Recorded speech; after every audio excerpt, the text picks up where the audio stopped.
SI भर्ती रद्द करवाने में आरपीएससी के पुनर्गठन और पेपर लीक की घटनाओं पर अंकुश लगे। पेपर माफिया सलाखों के पीछे हो, रीट लेवल फर्स्ट की सीबीआई जांच हो, जो बड़े मगरमच्छ पकड़ने की बात हो बड़े मगरमच्छ पकड़े जाए। 1.5 साल से भजनलाल सरकार आने के बाद लगातार यही बात चल रही है।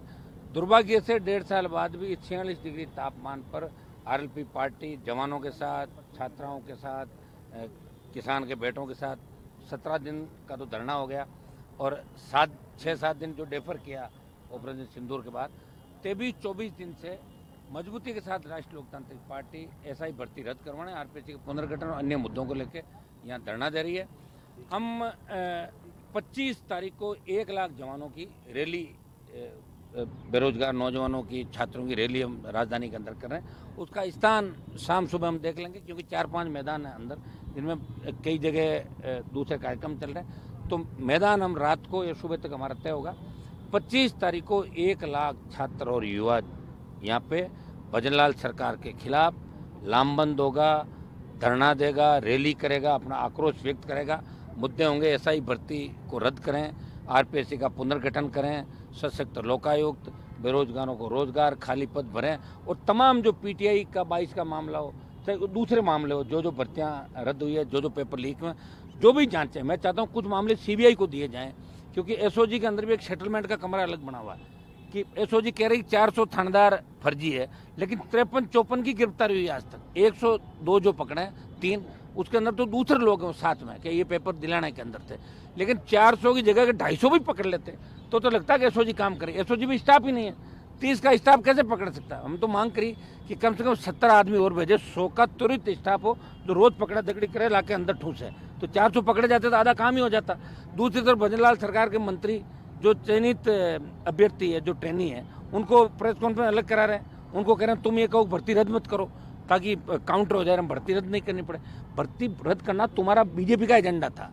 आरएलपी के साथ बीजेपी भी सड़कों पर लड़ रही थी और कह रही थी कि हमारी सरकार आते ही एसआई भर्ती रद्द करेंगे, आरपीएससी का पुनर्गठन करेंगे। ये तो इनका वादा था। ये तो बड़े बड़े इनके नेता विधानसभा में 1-1 घंटे के भाषण उनका आप निकाल के देख लीजिए। इनकी कथनी और करने के अंदर क्या हो रह जाएगा, बताओ मुझे। कथनी कुछ और करनी कुछ, फिर कांग्रेस बीजेपी में क्या अंतर रह गया। ये तो मिलाजुली का खेल है राजस्थान के अंदर। एक सांपनाथ है, दूसरा नागनाथ है, ये हमेशा ही हम कह रहे हैं और ये सही बात है। दोनों मिले हुए जम के लूटो राजस्थान को। लोग भूल जाते हैं, एक बार इस पार्टी को वोट देंगे और एक बार इस पार्टी को। 66 साल बाद आरएलपी का गठन हुआ, तो इससे अंदाज लगा सकते हो कि पॉलिटिकल रूप से राजस्थान के लोग कितने कमजोर हैं। ये मैं हमेशा इस बात ने तो पहले ही रिपोर्ट दे दी थी, कोर्ट के अंदर वो चलेगी रिपोर्ट कि भर्ती रद्द करो। डबल एजेंट दे दी, पीएचक्यू ने दे दी, एसओजी एडीजी ने दे दी, सारी बात लिख के भर्ती रद्द करनी ही पड़ेगी। और उसमें अगर कोई ईमानदार लोग हैं अंदर और उनके हितों पे कुठार लगाते हैं, उसका कोई दूसरा रास्ता निकलता है। सरकार के पास सैकड़ों रास्ते होते हैं, वो राय लेके कर सकते हैं। अब सब कमेटी कुछ करे कि नहीं करे, हमें उससे क्या करना। राजस्थान उच्च न्यायालय निरस्त करे नहीं करे, हमें उससे क्या करना है। भरोसा उच्च न्यायालय पे, लेकिन हम हमारी लड़ाई लड़ेंगे, वेट नहीं करेंगे। उच्च न्यायालय निरस्त करेगा। 25 तारीख को 1 लाख जवान यहाँ जुटेंगे। अगर यहाँ से पार नहीं पड़ी तो लॉ एंड ऑर्डर का भी हम ख्याल रखेंगे, लेकिन मुझे पता है कि 1 लाख जुड़ते ही भजनलाल सरकार घुटनों पर आ जाएगी। दिल्ली कूद करेंगे, प्रधानमंत्री का आवाज़ घेरेंगे। ये आर पार की लड़ाई है, कोई साथ आए या नहीं आए। आरएलपी का नौजवान आगे भी किसान आंदोलन, अग्निवीर और पहलवान बेटियों के समर्थन में गया और किसानों को न्याय दिलाया, पहलवान बेटियों को दिलाया, और सेना के सम्मान को भी हम लौटाएंगे। अग्निवीर भी समाप्त कराएंगे। अगला आंदोलन अग्निवीर को लेकर ही होगा। नहीं कौन किसको की, इनकी बातों का क्या है साहब। देखो, भारत की बद पिट गई, उसमें कोई दो राय नहीं। बद इसलिए पिट गई कि आपने जब ऑपरेशन सिंदूर में आतंकी ठिकाने नष्ट किए, कुछ बच गए थे। इन्होंने कहा, सुनिए मेरी बात, पता नहीं उन्होंने कहा कि नहीं, उनकी बात कौन सी सही है। कैसे कहें कि वो सही बोल रहे हैं। कौन सही बोल रहा है। मोदी जी ने कहा नहीं इतने करोड़ खाते में आ जाएंगे, कोरोना नहीं आएगा। आ गया था ना कोरोना। मोदी जी ने लोकसभा में भाषण दिया, मैं तो सुना था कि हिंदुस्तान में कोविड नहीं आएगा। तो हमने सोचा कोई बात होगी इनके ऊपर कहीं कहीं, तभी तो कह रहे हैं आ गया कोरोना। मर गए एमपी, मर गए मंत्री, मर गए गृह मंत्री, हॉस्पिटल में थे, हम सब थे। आपको पता है 12-12, 15-15, 20-20 मिनिस्टर एक साथ अस्पतालों में भर्ती हुए। कितने सांसद ऊपर चले गए। इनके एक रेल जो पहले कौन से मिनिस्टर थे, वो उनका स्वर्गवास हो गया कोरोना से। कहने से नहीं होता। प्रधानमंत्री को अभी लग गया कि देश ये चूक हो गई हमसे कि अमेरिका ने हमारी पंचायती करी, इसलिए इंदिरा गांधी का नाम आया। लोग याद करने लगे, आयरन लेडी इंदिरा गांधी, लोगों ने याद किया। लेकिन इंदिरा गांधी को याद करना अलग बात, लेकिन जो इंदिरा गांधी के अंदर ताकत है वो राहुल और सोनिया में थोड़ी है, वो प्रियंका में नहीं है। तो मोदी इसी बात की तो खा रहे हैं कि सामने विपक्ष नहीं है।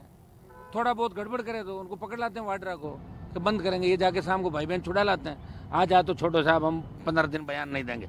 यही खेल चल रहा है देश में, और क्या चल रहा है। तो राजस्थान में यही चल रहा है, भजनलाल का भाई रामलाल, वसुंधरा, गहलोत, यही आ रहे हैं जा रहे हैं, हमारे जैसे लोग लड़ रहे हैं तो कोई उसको दूसरा रंग दे रहा है, कोई किधर डाल रहा है, कोई किसी क्लिप उठा के उसको दूसरे तरीके से डाल रहा है। और इसमें कोई दो राय नहीं कि राजस्थान में संघर्ष की आदत लोगों की नहीं रही है।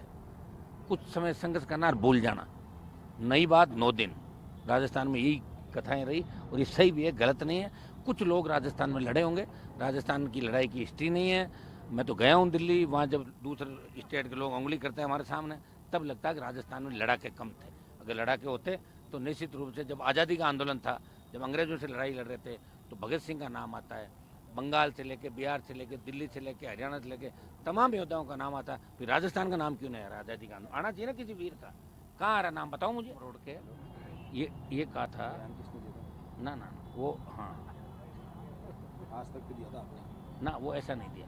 वो मैंने ये दिया कि यहाँ वैवाहिक संबंध स्थापित किए राजस्थान के बहुत से लोगों ने मुगलों के साथ। वो तो हिस्ट्री कह रही, मैं क्या कह रहा हूँ। कुछ लड़ाके थे राजस्थान में, महाराज सूरजमल थे, महाराणा प्रताप, कुछ लोग लड़ाके थे राजस्थान में, लेकिन इतनी लड़ाइयाँ राजस्थान ने नहीं लड़ी जितनी दूसरे स्टेट ने लड़ी।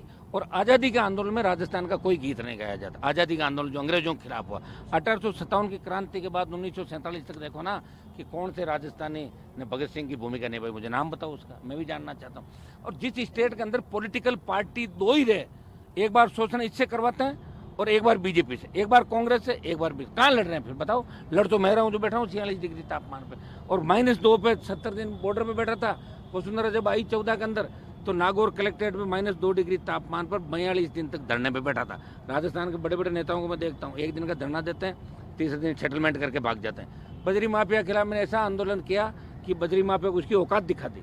CBI ED और 700 रुपये की बजरी 100 रुपये में आएगी, ये होती गरीबों के लिए लड़ाई। वो लड़ रहा हूँ मैं, मुझे पता है कि लड़ाई का परिणाम कुछ भी हो, चाहे पूरी लड़ाई मुझे मेरे ऊपर लेनी पड़ जाए, मेरे परिवार पर जाए, लड़ता रहूँगा और इन बच्चों को न्याय दिलाऊंगा। यही तो हनुमान बेनीवाल की ताकत है, वो हर समाज के लिए लड़ता है। कुछ लोग जातीय जेर घोलने के लिए, कुछ पॉलिटिकल पार्टियों के नेता, ये इस तरह के बयान कि उसने मैन बेटी दी, तो मैंने थोड़ी कहा देने के लिए, मैंने कहा उस समय मैं था क्या, दी क्यों, ध्यान रखते पहले देने से पहले।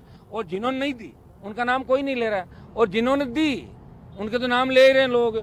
अरे यार, लोग तो दिया कुमारी को भी बुआ बता रहे हैं, किसी को औरंगजेब को, किसी का फूफा बता रहे हैं, तो वो लोग भी तो बताए, मैंने ये तो नहीं बताया। कम से कम इतना तो नहीं। मैं ये कह रहा हूँ कि कुछ लोगों ने वैवाहिक संबंध स्थापित किए सत्ता के लिए।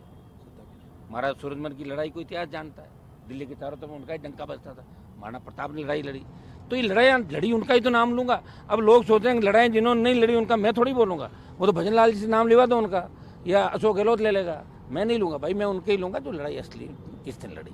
और आगे मैं लड़ रहा हूँ, मेरे साथ आओ ना, क्यों नहीं लड़ाई के अंदर साथ आओ। टिकट के वजह भागते हो, अपनी बेइज्जती कराते हो, वहाँ टिकट तो RLP वाले ही दे देंगे, और टिकट के 10-20 हज़ार वोट होते हैं, 10-20 हज़ार तो हमारे भी हर कॉन्स्टिट्यूंसी के अंदर मिल जाएंगे। गुलामी मत करो, लड़ाई लड़ो। और राजस्थान को लोग अपना आप लड़ने वालों के लिए लोग अपना आप कह देंगे। जिस तरह किसानों का आंदोलन पंजाब का था, अब लोग कहने लगे कि अग्निवीर की लड़ाई तो हनुमान बेनीवाल लड़ रहा है। वो कहाँ से आता है? राजस्थान से।